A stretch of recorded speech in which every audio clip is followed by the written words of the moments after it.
stuck in traffic. Robbie tag 1. Just as I say that, we start to go. Bar soap or gel? I have both. Crinkle cut or straight fries? I will do the straight. Do you consider people essential to your life? I guess is the question.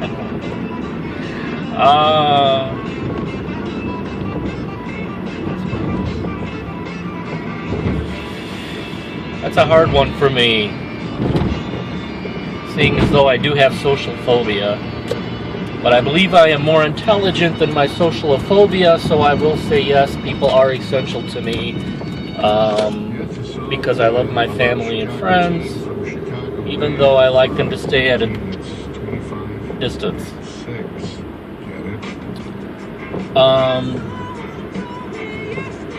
I'm going to have to look at the questions again to remember what it is I'm supposed to say, but I remember one of them is something about, do you know any crazy people, and would you rank them from 1 to 10 or 11 or something? I can only remember, like, crazy people in my neighborhood when I was a kid. To the east, we had Crazy Marion,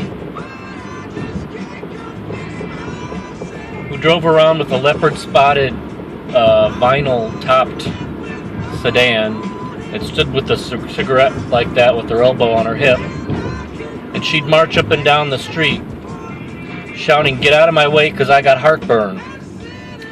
To the west we had Mr. True, who would shoot at people from his house and listen to the police radio so he knew when they were coming to pick him up so he could get out of Dodge and never get arrested. He used to heat up coins at Halloween and throw them out onto the sidewalk for kids to pick up and burn their hands. Past him was Shorty, who we called him Shorty. That wasn't his real name, but he was an old, very friendly guy who had a stroke.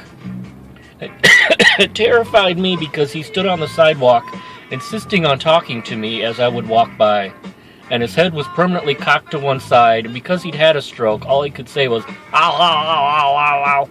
So that scared the hell out of me, and I did not want to walk that way. So I'm going to have to get back to you because I'm here right now. Bye.